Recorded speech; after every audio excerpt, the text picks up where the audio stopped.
অনুষ্ঠান পালন করছি, কিন্তু এইবার বছরের আবহাওয়া একটু অন্যরকম। রবীন্দ্রনাথ ভীষণ তথাকথিত কথা কিছু আর বলবো না, তার কারণ তোমরা নিজেরাই অনেকটাই বলেছো, প্রতি বছরই আমরা শুনি।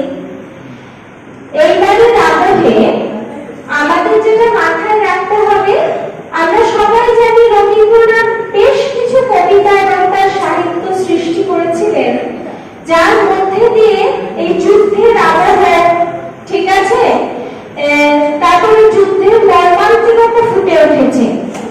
কিভাবে আমরা এই আবহের মধ্যে নিজেদের মানিয়ে চলতে পারি এবং কিভাবে নিজেদের অধিকার বজায় রাখতে পারি এবং এর মধ্যে শান্তি সম্প্রীতি কিভাবে আমাদের মনে জাগরণ থাকতে পারে, তার যে সাহিত্যগুলোর মধ্যে এইগুলো ফুটে উঠেছে, আমার মনে হয় এই দিকটা নিয়ে এই বছর চর্চা করা বেশি দরকার।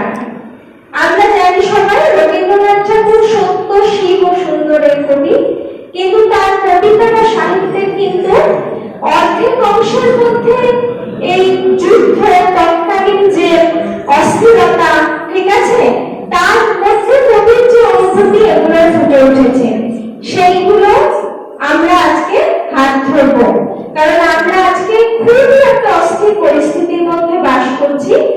আমরা যে কোনোদিন হয়তো শুনবো যে আমরা হয়তো পালনও করতে পারতাম না রবীন্দ্র জয়ন্তী অনুষ্ঠান ঠিকঠাক ভাবে, যদি না আমাদের ভারতীয় সেনারা আমাদের হয়ে এতটা যুদ্ধ করত।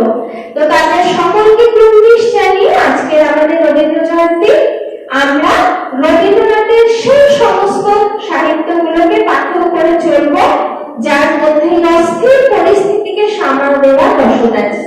এই বলে আমি আমার বক্তব্য শেষ করছি। ঠিক আছে।